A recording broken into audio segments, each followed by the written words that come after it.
grocery tax relief. It is expected to put approximately $360 million in the hands of taxpayers, which will certainly help our members and working families across the state. Local 881 is proud to continue to stand with our governor, and with that, I will turn it over to Governor J.B. Pritzker. Thank you very much, Anthony. Thank you very much, and thanks to Steve and really all the workers at UFCW. Good morning, everybody. Are we at right about noon? So maybe it's afternoon. I'll start with a thank you to our hosts, Jewel Osco President Mike Withers, Senior Vice President Mark Laurier, Senior Vice President Sean Porter, Vice President Eric Stevenson, and the entire Jewel Osco family. Yours is an Illinois company through and through, so there's no best Illinois who come through these grocery aisles every single day. To our General Assembly partners, Senator Patricia Van Pelt, and to Representative Lakeisha Collins and Representative Sonia Harper, who were unable to attend today, I look forward to working together this session as we bring much needed relief to Illinois families. I'm also proud to stand with Anthony Melito, the Vice President of UFCW Local 881. He's a leader who has spent his lifetime fighting for workers. Anyone who walks into a grocery store right now can tell you that it feels like a different experience than it did a year ago. Eggs, milk, veggies, beef, across the board, nutritious food is more expensive. But Illinois families need it nonetheless. Whether it's supply chain issues or global oil prices, we can't pick the ways that the pandemic affects our lives. But what government must do is soften the impact in the ways that we can.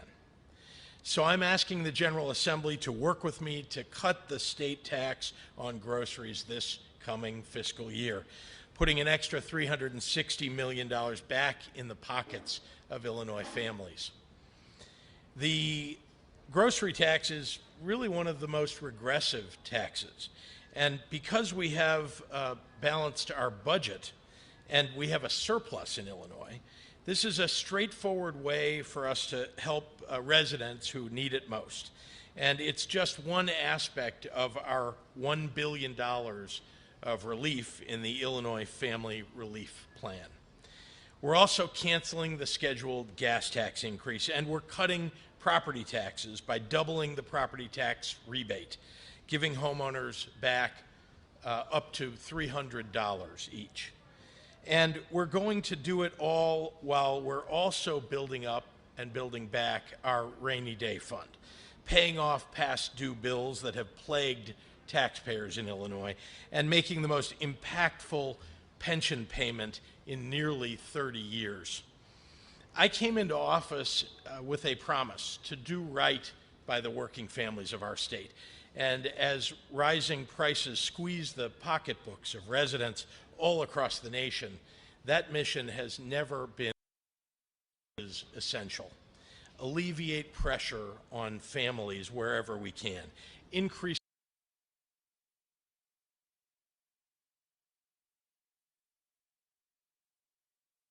across the nation. That mission has never been as essential. Alleviate pressure.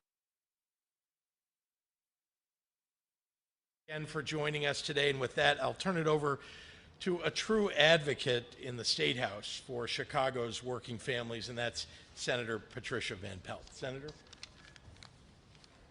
Thank you, Mr. Governor. Again, I'm State Senator Patricia Van Pelt, and I am the State Senator for the 5th District, and welcome to the 5th District, everyone here. I'm just really excited about being here, standing by the side with Governor Pritzker to talk about the family relief plan that he has presented for the legislature to approve. I'm just grateful that I heard him say the things that he said in his campaign, and then I'm seeing those things manifest here on the ground. These are pocketbook issues. People will feel the difference when they're able to keep $360 million in our pockets that would have otherwise went out for grocery taxes. That's phenomenal. And then the property tax. getting a chance to cut back on some of these property taxes. I've sat under 3 administrations in my 10 years in the Senate, and I've heard commitments from each one. Each of those administrations that came in made commitments, said they were going to do things, and each one did, I guess, what they could.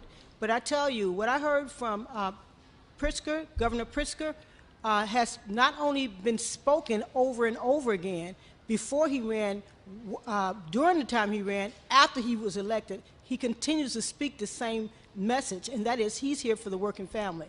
And I can stand here and say that based on what I've seen over these last years in his administration, he has followed up that promise with a commitment and with dollars. And this family relief plan is going to bring back over $1 billion, to save over $1 billion for Illinois residents. It's just one piece of that plan. I'm grateful to be here. Thank you, Mr. Governor. Thank you very much, Senator.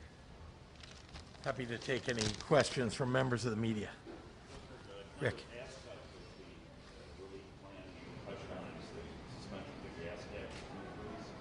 been a lot of substantial pushback from the road construction industry as well as local 150. I understand there are negotiations going on with the administration and an effort to try to hold the road fund harmless. I mean, are you that set on just trying to get that freeze at 3.2%?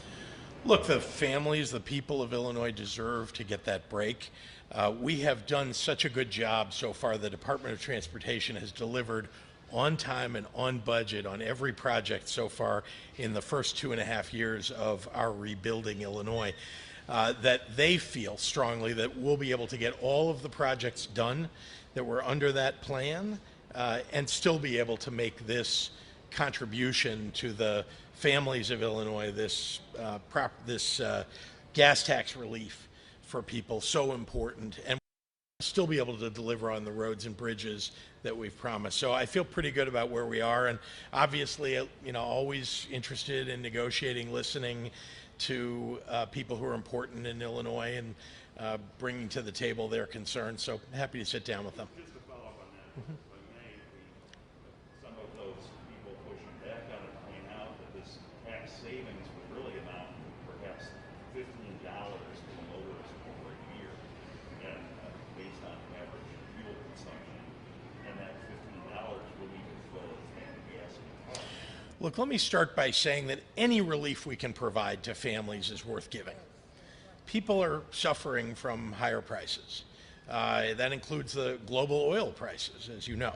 The only reason we're able to do that, by the way, is because we've been fiscally responsible. We balance the budget and we have a surplus. What are we doing with that surplus? Well, $1 billion of it is going back into the pockets of people across Illinois. Governor, your Republican counterparts roundly criticizing these measures as a whole as election year gimmicks. Yesterday, Richard Irvin going so far as to say that it looks like you're just trying to buy votes. Can you respond? Well, this wasn't a gimmick when Richard Irvin's running mate proposed precisely this just earlier this year, last year. You know, this is real relief for families across Illinois. If we can do more, we will do more. When we can do more, we will do more. And again, balancing the budget allows us to even talk about providing these tax cuts to people, and I hope we'll be able to do more. But you understand how this looks. This looks like it's a one-year thing in an election year. The optics are not good. I think for working families, the optics are very good. The optics are that they're going to pay less in the coming year than they did in the last year. That's what's important about the plan. Could you do this without a federal COVID relief? Yeah, let's take a hard look at what we proposed. We have a surplus in our budget without any federal dollars at all. These are all state revenues that come in that have given us the surplus. These are, you know, individual income taxes and corporate income taxes and sales taxes. And you just read, I think this morning, that COGFA came out with a report showing that we've received in those line items $2.6 billion of additional revenue for the state of Illinois. And when you put into effect, as we have, measured cost reductions and holding down costs across the government of the state, it allows us to take that surplus and do something important with it, and that's to give it back to the people of Illinois.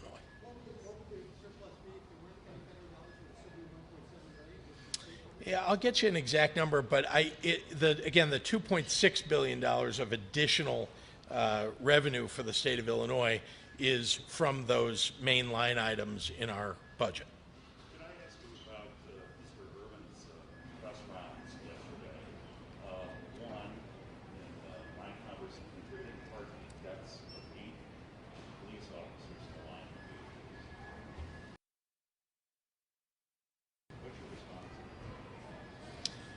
Well, let's start with anybody that attacks police officers and, God forbid, kills a police officer. Anybody that does that deserves to be thrown in jail, prosecuted, and serve a very long sentence, indeed maybe a life sentence. But let's be clear that Richard Irvin is exaggerating because he doesn't really understand the law. It seems like if you're running for governor, you ought to understand the law. The law that he's referring to is one that mostly doesn't go into effect until next year. He also misunderstands what that law is about. It would keep people in prison who could otherwise afford to get out of prison. These could be very violent criminals.